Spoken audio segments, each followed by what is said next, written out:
The only marginalization there is in Igbo land is our own people ha na-enye ihe ụmụnne ha na-ada eweta ya. Let me give you names. International airport ha na-eji na-ekwu. During the time I had opportunity to build it, Kema Chikwe was aviation minister, two of us. Stella Odua was aviation minister, two of us. Osta Chidoka was aviation minister, two of us. Kenke Haru. Any runway, any tower. Kenyendini na aroro. When President Tinubu finishes his 8 years, power will go to the north. Ebi Yejima, ebe ndị Igbo nobu. Onya Yeji weme VP na those major political parties in the Senate. Enwere onye akpabi obu compared to Orji Uzor Kalu. And Orji Uzor Kalu did not put his house in order. Even now their state, one or no, is not a popular candidate there. There is no way Oti should be more popular than Orji Uzor Kalu, but he is. Clearly, ayenwe boho any real Igbo political agenda. Mboso obuna enwere aga akpo a discourse where so no your boho a group of people no mecha meeting apta na atoze ka bia follow. Meanwhile, at the end of the day, when you distill it to its essence, all their own good ka ha na-achọ. This 2027 election na-achọ ịbịa, unless na ịchọrọ ịtụrụ onwe gị asị,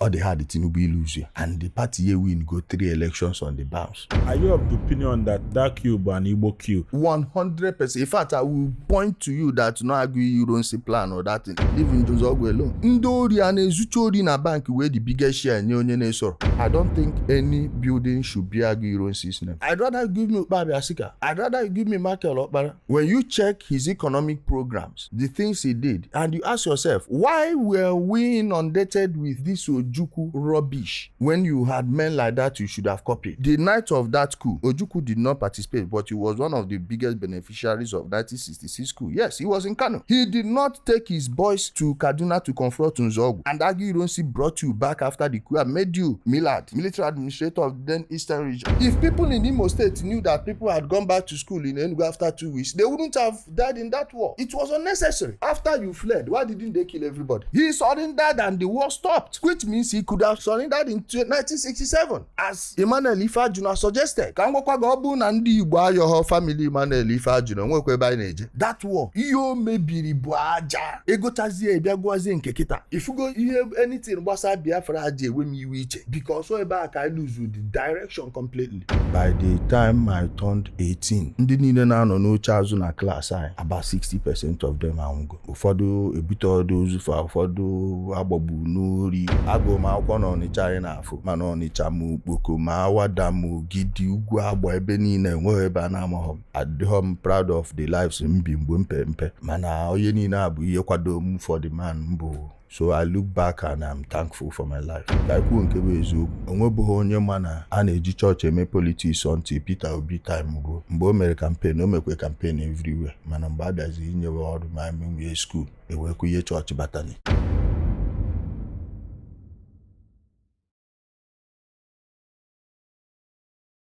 Ka ịmalụ onye bụ Ijele, kọwala anyị kedu onye bụ Ijelespeaks. Nwanne afọ m bụ Chukwukachi Zoromọfọ Egbu. Abụ m onye Umudim, Umuduru, Amandụma, Isu Local Government Area n'Imo State. Amụ m na Menas Hospital azụ ebe. So maka ndị na-akọ na ejikwe wee mee nke na Menas ebe a Dr. Tim Menake ya ma family ikpọ afa my father Harrison of Egbu ọrụ na NEPA. Ọrụ na many branches, ma nke Ogidio ma nke Okpoko, the Travelers Destiny. Mana ebe ọ kacha n'ọfụma bụ Fege and 22 Ridge Road, a na-ekwu okwu ana Igbo. Eso m na ndị kewuru ọkpa na ana Igbo, amụọ musie gị ike na ana Igbo. Iburu onye Igbo, bụrụ ezigbo onye Igbo. Enweghị Fulani isi, isi hom Sokoto nke esi Zafara. Ihe niile agba akọ ịmago mgbe nwoke nụkatọrọ ọgụ ya bụ aja ma na ike agwụ.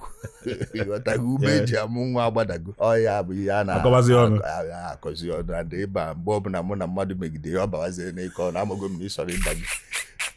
Just ji nwayọọ gbirie nwe aka. A na-eso abụ m ezigbo onye Igbo, nwa afọ Igbo. Agụ m akwụkwọ na Ọnịcha anyị na-afụ. Ije na ama na Ọnịcha ma Okpoko ma Awada ma Ogidi, Ugwu, Agba, ebe niile enweghị ebe a na-amaghọ m. Amabu m ama before ihe social media. Adịghọ m proud of the lives m live mgbe mpe mpe, mana onye niile abụ ihe kwado m for the man mbụ. So I look back and I'm thankful for my life. I'm thankful for things I've achieved. Daalụ nye anyị details ebe ị gasị ma primary school, secondary school. Okpoko university gwa anyị. Okpoko 3. Then nke secondary school ka m gụkata school nwanne efe.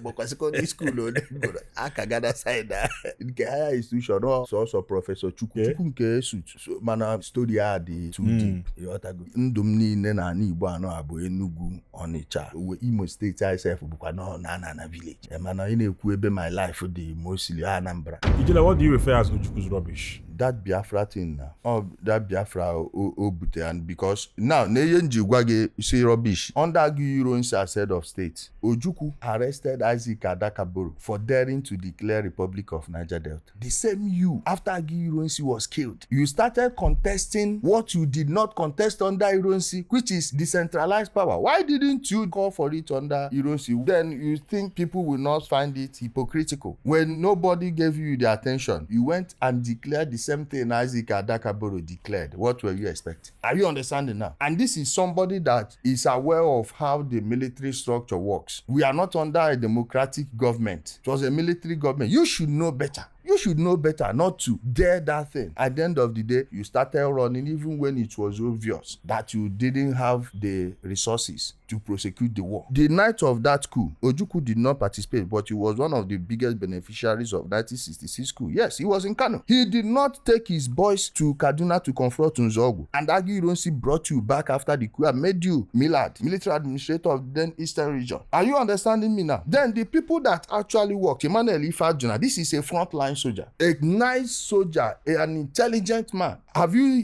seen any of his clips where he was speaking in an interview? Listen to Emmanuel Ifajuna, see that this guy is a sharp guy. Mentally, he's strong. Physically, he was an athlete. He won gold, Commonwealth Games. The same person told you that you didn't have the resources and you can't handle this. Wanted to stop the war in 1967. And wanted you to surrender and run. In fact, he even offered to surrender the flag himself, knowing that he was the one that shot the PM dead and they were going to kill him. He was willing to sacrifice himself. You arrested him, killed him, and almost 3 years later, you did the same thing he wanted you to do 3 years ago after millions have died. What story did they give us about Ifajuna? Coward. Sabotage.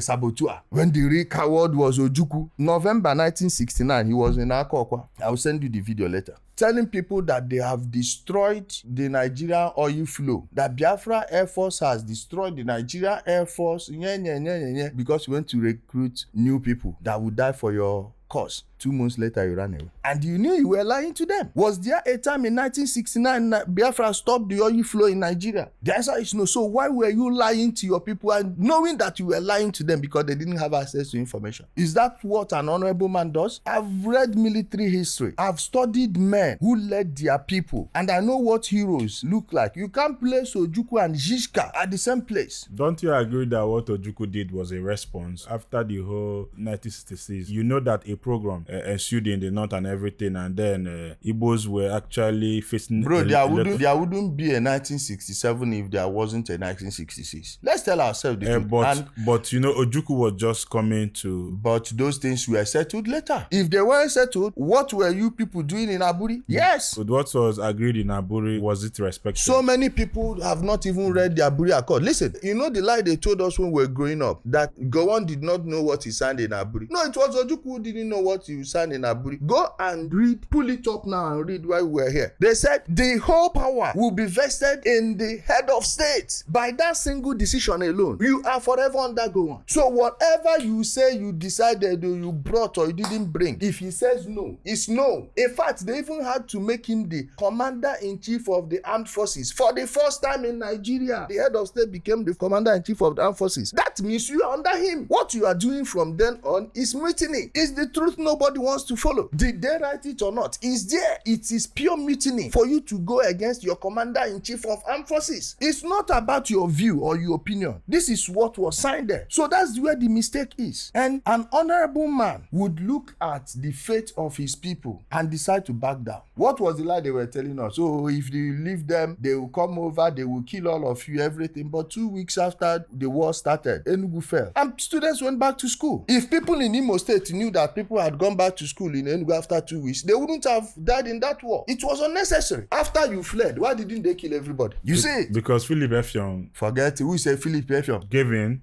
Gave what? He surrendered and the war stopped. Which means he could have surrendered in 1967. As Emmanuel Ifajuna suggested. Ka ngwakwa ga ọ bụ na ndị Igbo ayọghọ family Emmanuel Ifajuna nwekwa ebe anyị na-eje. N'Ọnịcha. Yes. Ọ bụ na ndị Igbo ejoghọ yọ family Ifajuna. Anyị ebidobokwa political turnaround. Kezi ka ị ga-esi nọ nọrọ ebe imechara gba ọsọ 1970 ife ajụ na agwabụ gị gba ọsọ 1967 after ka ejucha ekwetezie what does that make you? Ndị mmadụ nwụọ for nothing ezu ego ndị mmadụ print akwụkwọ ji were ego ndị mmadụ that war ihe o mebiri bụ aja egochazie bịa gwazie nke kịta ifugo ihe anything gbasa Biafra aja ewe m iwe iche because ebe a ka I lose the direction completely.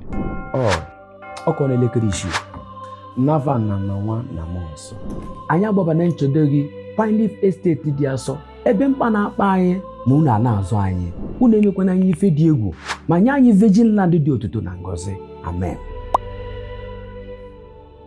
Let's go back to the Igbo coup. If you think from your opinion that Aguiyi let me explain that one okay. too. Remember, that thing happened January 15, 1966. That was the night Zechariah Memelari was celebrating his marriage to his second wife. I believe he was the quartermaster general of the army then. Then he was celebrating his marriage to his wife. January 15, Nnamdi Azikiwe was not in Nigeria. They say he was on a sick leave. Who takes a sick leave in the month of January? Beginning of the year. How? Mind you, transportation then is not the same thing as transportation now. Then eventually, the person who led the coup from the capital territory happens to be from your own hometown. Good luck explaining it away that you were not informed. You see where Nnamdi Azikiwe owned is kind of sketchy. Then Ironsi was there. He attended the occasion that night. As he left, they said they sent soldiers to go and look for him in his house. Of course, it has to be ostensibly to kill him. These same soldiers saw you, according to their own record. They saw him twice on the road and they saluted him. The nonsense BS news they sold to us was that he used his Aguiyi staff to who they believe that nonsense. All these superstitious beliefs. How? Why didn't the Aguiyi serve him that day in Ibadan? Then they will open. Mind you, as at that time, the chief of army staff was the commander-in-chief of the armed forces. It was at Aburi that the president, head of state, became the commander-in-chief of the armed forces for the first time. But prior to that, the chief of army staff was the commander-in-chief of armed forces. That means even those ones plotting the coup and those ones carrying out the coup were under him. So you are telling me that soldiers in the middle of a coup saw their oga, knowing very well that the punishment for coup is execution, death by firing squad. Then they left him. At the end of the day, the same man became the biggest beneficiary of that coup. That time in Nigeria, to arrest someone for a treasonable offense and sentencing them to death takes less than 2 to 3 months. And 6 months later, nothing has happened to those people. Now, when you took power, you did not plan election to hand over. You started consolidating power. You just concentrated power to the center.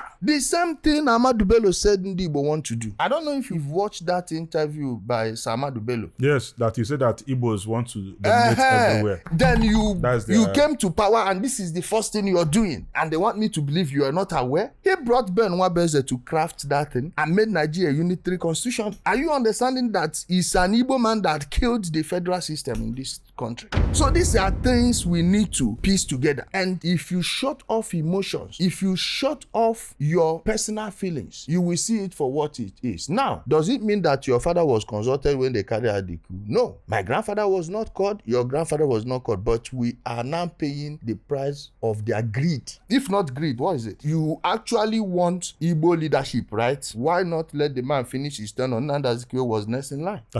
Yes. Like I said, it has nothing to do with Ndi Igbo. It has everything to do with all the greedy people that carried out the attack, and they should bear the blame. I don't think any building should bear Aguiyi-Ironsi's name. I'd rather give me Babi Asika. I'd rather you give me Michael Okpara, who, by the way, is the greatest Igbo man from the last century. When you check his economic programs, the things he did, and you ask yourself, why were we inundated with this Ojukwu rubbish when you had men like that you should have copied? If they had promoted people like Babi Asika, Michael Okpara, Mbono Jike, those men, any society that enthrones those men as symbol of emulation, you will see they will definitely be different from those that enthrone people like Ojukwu. Where are his projects in Alim? No, tell me, where are his projects? As if we are in search of a hero. We've always had heroes everywhere in Igbo. But this one is an astroturfed being they built up, just like Peter Obi is. Would you look at Oka today and say that Oka under Peter Obi is finer than Oka today? But many people can't even open their mouths and say it. Why? They have decided who they want to make their god. Look at, just let the record speak for itself. How was it growing up in Okpoko and Onitsha? How did that contribute to your life? Because maybe I said that you were not proud of some of the life you lived when you were a young man, but all of them culminated to what make you what you are today. Mbachete Malcolm X. How was life in Okpoko? And how was your experience? And how did it build you to the man you are today? Growing up, my mother was a petty trader. My father was a civil servant. While growing up, we didn't have it all, but we were not the worst because I could look around. I know my mates, my friends we were growing up with. And then being federal civil servant, there were things that we were getting from the government. And those are things we are fighting for. And the money we came with Makamba, I had a two ego no. Next no onye been Kumano Menas Hospital, Kamuria, Menas Hospital, Kaine no, the biggest, best hospital number, especially when it comes to surgery. But if you go all the way, my father G, me afford all those things. And the public schools were mini. Buying it, it was fought na public school, EJ na private school, buying a commercial school. And when you make it happy about first, or there are course or game on a private school, like commercial as we call them. Batana school like man for 7 or position on your kitchen on a chamba, bumbo mazine, you know, Ijena bomb, even without your parents, those days. About it all, I was known a madu to know the chemo or the Ejine, but that time, even open on a class, I master English, my day to a certain level. Go we can money the more and so as primary three, I'm difference between formal and informal.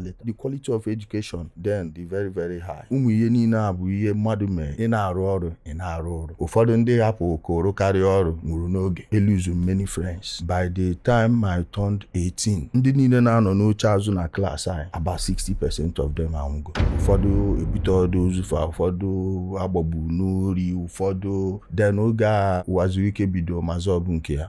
Many of my friends. Only some of your cousins in there chetezi their first name and our friends gonna go primary school ekamonya my last name. But only one brotherliness and a to so ye ni na bu ihe I want you to and I had a me here court as only been on the chaki the media court so ye ni na bu what formed my personality. Ufodu ndi nke na happen or certain things n'oge ọta isifa. That's why mgbe m jere obodo oyibo ọ na-enwekwa ibe mmemme ho nke mmemme ho bụ nke a na-asị human trafficking. I never did one major TOD business na njikwa je Libya mee nke a kama eburu m egbe je gba bank. Adị m support ịgba bank o mana ọ dị more honorable isi na agbagbu mmadụ ebe o ji egbe ịgba bank than na asị na ị na-akpọ ndị mmadụ eje Libya na-eme gị na na-agbara gị akwụ na those type of things. Ọ bụ ihe kwesịrị ịnụ ebe nwoke nọ ka ọ bịa bụrụkwa onye omenala.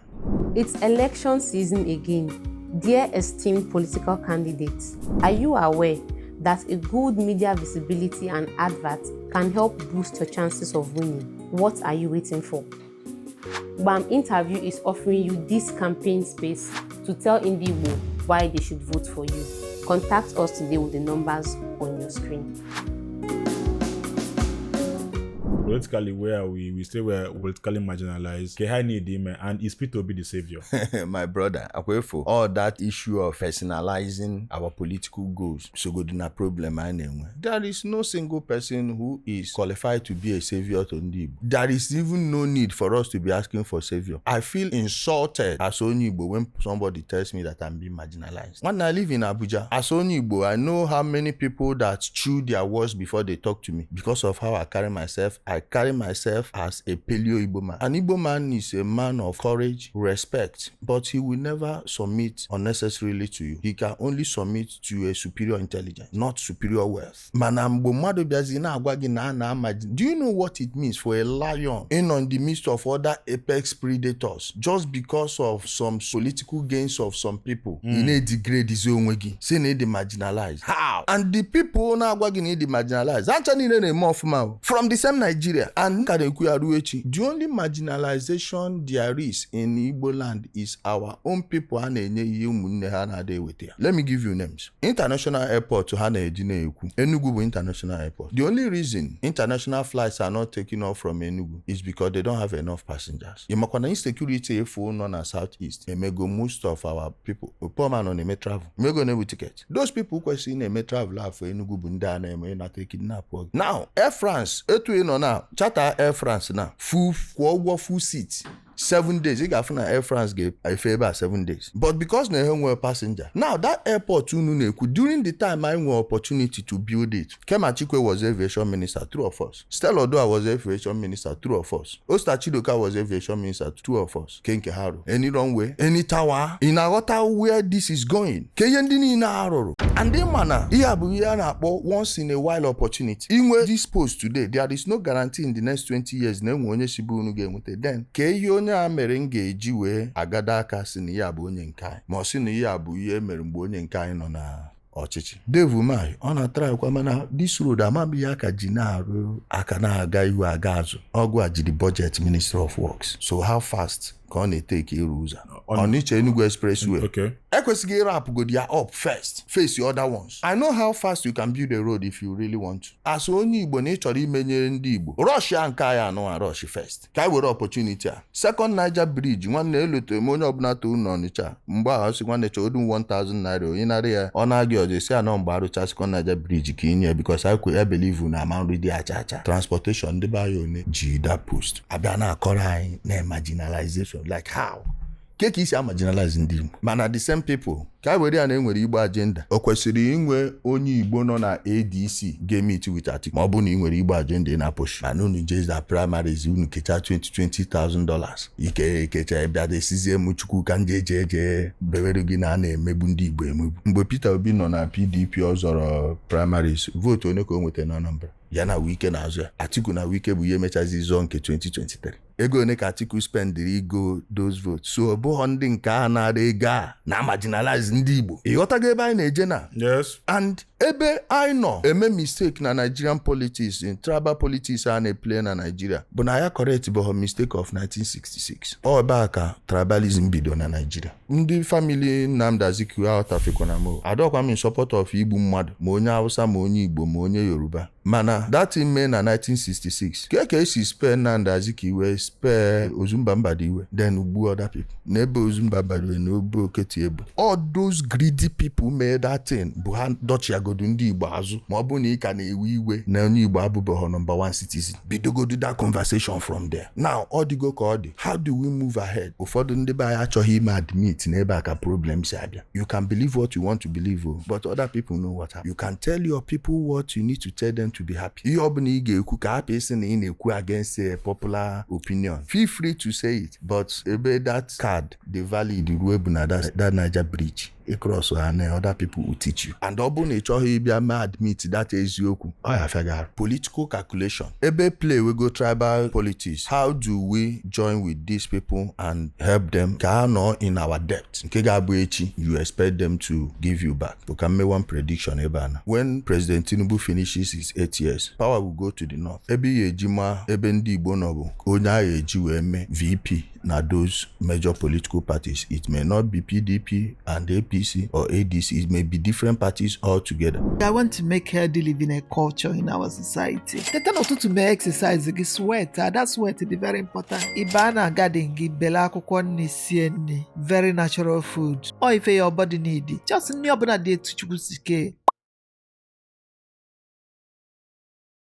Now, ka plan ị na-make efugo na ndị South for how we nwetagodu the Senate presidency, I na-take for granted bụ how they helped the Southwest. Ọ ya mere Akpabio ji bụ Senate president. If not in the Senate, enwere onye Akpabio bụ compared to Orji Uzor Kalu. Mana Orji Uzor Kalu did not put his house in order. Ịghọtago? Even na Abia State, one or no, is not a popular candidate there. There is no way Oti should be more popular than Orji Uzor Kalu, but he is. Clearly, you may not like the pattern he did it with, but he did it. Now, ụfọdụ ndị na-eberugo akwa Senate president a ego one ka ha spendere to vote Ngige out na 2015 akwa ejeri run imego one people pumpuru into a senatorial seat na ani Igbo ka ewe deny ya Ngige. That thing ha na-akọ aka na deny Ngige na ọbata ozi Senate again. Saraki wee bụrụ Senate president na ịbịago na kịta ka ịchọpụta na Senate presidency dị mkpa unu echefugo ihe unu mee na 2015 ị na-afụ that wickedness otu o si abite anyị. So ka anyị na-agwa onwe anyị nke bụ eziokwu, anyị enwebọghọ any real Igbo political agenda. Mbọsị ọbụla enwere a ga-akpọ m a discourse wee si na ya ọ bụghị a group of people na mecha meeting na-apụta na-achọzie ka anyị bịa follow up. Meanwhile, at the end of the day, when you distill it to its essence, all their own good ka ha na-achọ. mgbe ha na-echeta ndị Igbo bụ mgbe ọ ga-abụ bata n'ala Igbo ka ọ baa n'aka nke ndị otu this 2027 election na-achọ ịbịa olesi na ị chọrọ ịtụrụ onwe gị asị ọ dị hard Tinubu iluzu ya and the party ye win go 3 elections on the bounce without ndị Igbo. Ọ bụrụ na ndị Igbo bụ ihe na gị you should know where your vote should go. Mgbe o ruo present it as a debt, we can jump over us and give to the South. Here we go ke our position ọ mgbe a ka ị ga-adị justified mana ị na-efili na ndị ọzọ rụcha ka abịa wee nye gị on a platter, it will not work. Ụfọdụ nwere ike ama like ya na-ekwu but at the end of the day reality achọkwa ike ya otu isi echi ya. Reality does not respect your opinion. You make reference to the 1966 coup. Are you of the opinion that coup was an Igbo coup? 100%. In fact, I will point to you that no agree you don't see plan or that thing. Leave in Jones Ogwe alone. Emakuye bo ami. Ndori anezuchi ori na bank where the biggest share nye onye na-esoro. Kebi feeling nice where what are wrong. Our educational system were watered down, especially for the public schools now. Favoritism. Right? Yes. Mgbe emegidezi bịa na school ka o wee bụrụ na a na-enye ụfọdụ ọrụ na ịma mmadụ ebido from teachers ifọba the good teachers even onye headmistress ru n'aka because na ọmahọ mmadụ a sideline ya ndị na-equalify ịbata na school once na ịma some people and ndị chọọchị sokwa mebie. Yes. How? Mgbe ọ bịa ruo n'obodo a ọ bụrụ na unu abụghị Catholic nwanne gị nwe ama ngawu QRC ọ bụrụ na unu abụghị Anglican good luck getting admitted into DMGS ọ bụrụ na ị bụghị Catholic ịma njenwusi ike esi ihe niile a mere anyị n'ihu and at a point ka ikwuo nke bụ eziokwu onwebụghị onye ma na a na-eji chọọchị eme politics until Peter Obi time ruo mgbe o mere campaign o mekwe campaign everywhere mana mgbe a bịazi inyewe ọrụ ma emenwe school ewekwu ihe chọọchị batani in a divide your own people talent deny how many people. My own younger sister Chidera in a day for how Waye can have first jam but she couldn't get admitted na that school of nursing Cardinal. Not just her, so many people. If you go na abia na-egbu talent at them students chọpụtazie na ọda abụcha based on ihe ide not what your parents can offer. Even Unizik akwa Unizik ego yes na school unu gwa onwe gị eziokwu from 99-2000 ọ bụ na iji ha 200,000 naira enweghị admission ị na-enweta na that school. This thing may need onye so all those things bụ ebe education bido nwụbagodo efu ndị na-ama ndenwudi dị ane ma ọ na-graduate 2-1 ndị nke na-ata afụ gụọ akwụkwọ mụcha anya ojisi ike nweta nsugbe ọ na-amanye emesizie na nsugbe wee batawazi ọka ma ọ dozi oko nwa amụ na Ọnịcha gụọ akwụkwọ na Ọnịcha iche ije school asị na ihe ejebe village unu jee your state jee ma apply efu na-egbugo merit in favor of onye ma mmadụ so ihe niile asogodu na ihe gbu school ya ga-edozi bụ aja o wee ruzie nke ndị nne aka adịma target kwe chọọchị ọ bụla jee okwe chọọchị ya ndị omenala mebe nke gị but kwuru n'eziokwu mana enwere some things anyị na-enye time to ịka church program 7 times in a week onwere people a ga-adị devoted ịgazu ya 7 times in a week mana ordinary PTA meeting ugboro one ka nne gị je PTA meeting ije ọ PTA meeting ka ị ga-esi maa na roof a na-eliki nwa m nwaanyị alụ na skuul ebe ọ na-agụ n'obodo oyibo Parents Teachers Association meeting ejiri egwu andọ ndị nne bịa onwe complain your child nyeghị mgbe anyị na-akọwa ya na that meeting Gọvanọ Soludo kwesịrị ibudogodo maka Anambra na-afụ onwe one thing about Anambra ya bụ the light of the Southeast and ihe ọbụla ifu bidoro side a ọ da afịa arụ efu everywhere because every single state is represented ebe in large numbers so onye ka njere ekwura Gọvanọ Soludo etu osuwe force kwa hapụtara n'ime afịa otu akụkọ isi force a na-abịa meeting now the parents ga na-eke eji the teacher Governor release ego ka ejidozie school ọma mbịada school bịa fụ na arụ ya ka arụ ya mana ndị Parents Association ya ebe nwa gị na-eje everyday school gị dị na your neighborhood ha kwesịrị ịma the need ine ya bụ from primary ka ekwesịrị ibido and nwa gị daa ya dị PTA ụmụ ihe private school so na-afụ socha mebikwe school ọ bịazie bịa bụrụ ihe business ifeeluo nwa okporo eje another school onye nwe school asịwa iji feeluo dị nwa in order to maintain the custom ọ dịkwuzi okwu preparing the children for tomorrow asị gị pass